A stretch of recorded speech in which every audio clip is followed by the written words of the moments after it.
Breaking news, the FMCSA has just taken massive action. Over 2,500 CDL training providers have been removed from the Federal Registry, and thousands more are now under review. This is the biggest crackdown on truck driver training since the ELDT law took effect. Here's what's happening. The Training Provider Registry was created in 2022, and it lists every single training provider legally allowed to train new drivers. But after years of weak enforcement, the FMCSA is finally cleaning house. Between 2022 and 2024, only 4 schools were taken off the list. Now, in late 2025, that number has skyrocketed to 244 schools confirmed removals, with over 2,600 schools facing involuntary removal and 10,000 extra locations warned to fix their compliance issues, or they will also become delisted. Under new leadership, the agency is cracking down on CDL mills, which means they're low-quality training providers that cut corners, skip audits, and fail to meet safety standards. And here's the critical part for you. If your school is getting removed, any training that you complete after that date is completely invalid, which means you as a student are going to have to retrain from scratch with a new training provider that is on the list before you can even take the road test. Industry groups like the CVTA and the ATA are calling this a long overdue cleanup, one that will finally level the playing field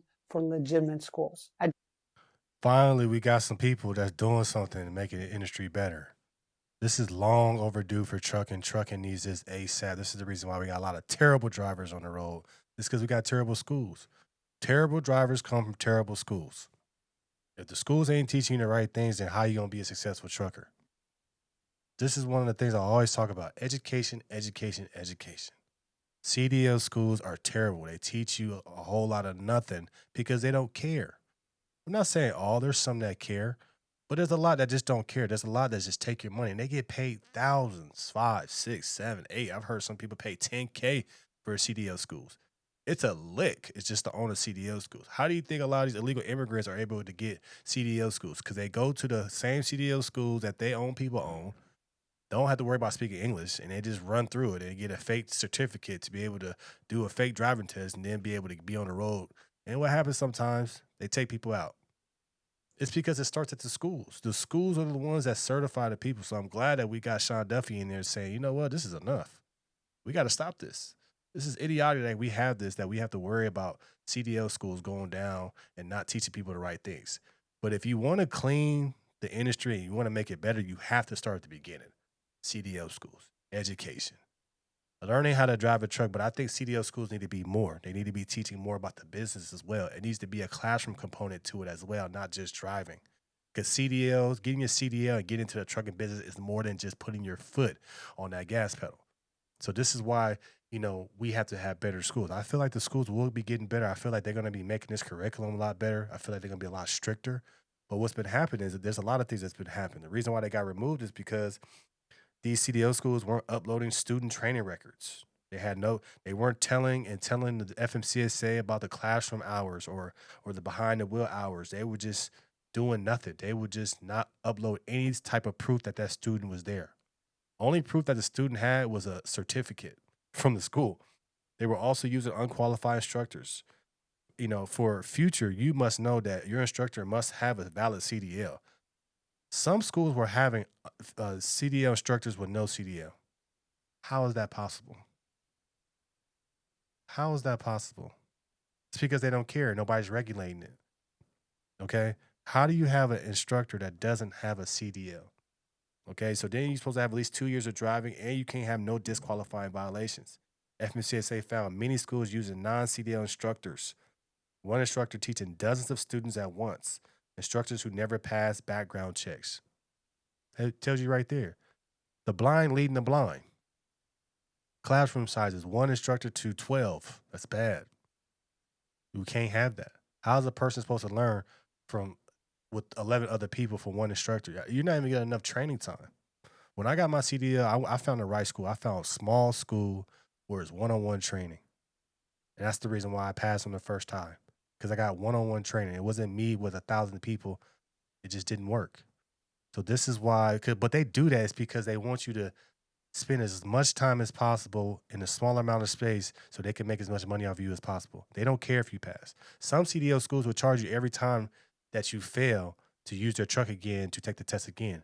It's all about money. It's not about is not about making the student better. It's all about how much money can I get out of this person while they're trying to get their CDL. See what I'm saying?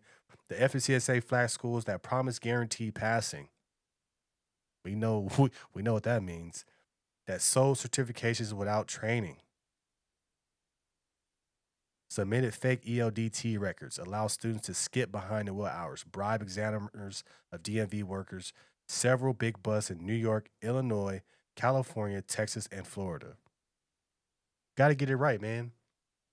Like Sean Duffy said when he first got into the industry, he said the trucking industry is like the Wild Wild West.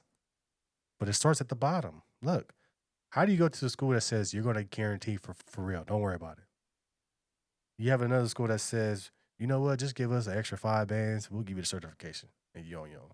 And then we'll set you up because we got the DMV worker on the inside. It's going to make sure you pass. Don't even trip. So what are we doing this for? But it starts at the bottom. You got to change the industry. You got to start at the beginning. There needs to be, I feel like CDL schools should just be ran by the federal government. The state got to get out of it. Because because the federal government has the enforcement. They have the money to be able to set up CDL schools, a couple in each little major city, and make sure that now force people to take their time and force themselves to, I can't just be messing around, because we have to have this system better. In order to have trucking be a great long-term industry, we got to put a lot of things in place right now to deter the people that's trying to cheat the system, to deter illegal immigrants coming in here and just working with a partner from the same race and getting that license or get that certification from that person to be able to go ahead and take a CDL test that person is already linked up with the other people. It's a big ring. You got DMV workers getting cracked left and right because it's all a scam. It starts with the trucker, it starts with the school, then it goes to the DMV, then it goes to the company, then it goes to the broker. It's all scams, bro. So how do we respect this industry? We need laws. We need regulations. We need regulations to help the industry. Let's not have regulations on death fuel. Nobody cares about death fuel. Everybody knows it's a scam. Everybody knows it tears up your truck. Let's get rid of that and just start putting all that money that you got for the environment or whatever you guys call it. Let's put it towards making the industry better, making it rock solid. But this is what I'm saying, where we have to be smarter. We have to understand this industry needs help from the bottom up. So you got to be happy for that we have Sean Duffy, because they're uncovering a lot of things. My question is, I think the guy before is Pete Buttigieg. What the hell was he doing when he was in FMCSA? What was he focused on? He for sure wasn't focused on trucking. All the things they finding out right now, you wonder what the previous secretary of DOT secretary was doing, because he did absolutely nothing for the trucking industry, like zero.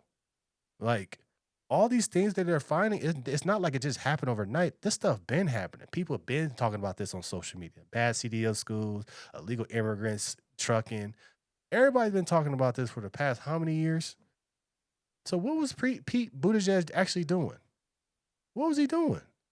I don't understand what the hell he was doing, because all this stuff is coming out and we know it just didn't happen on January 1st of this year.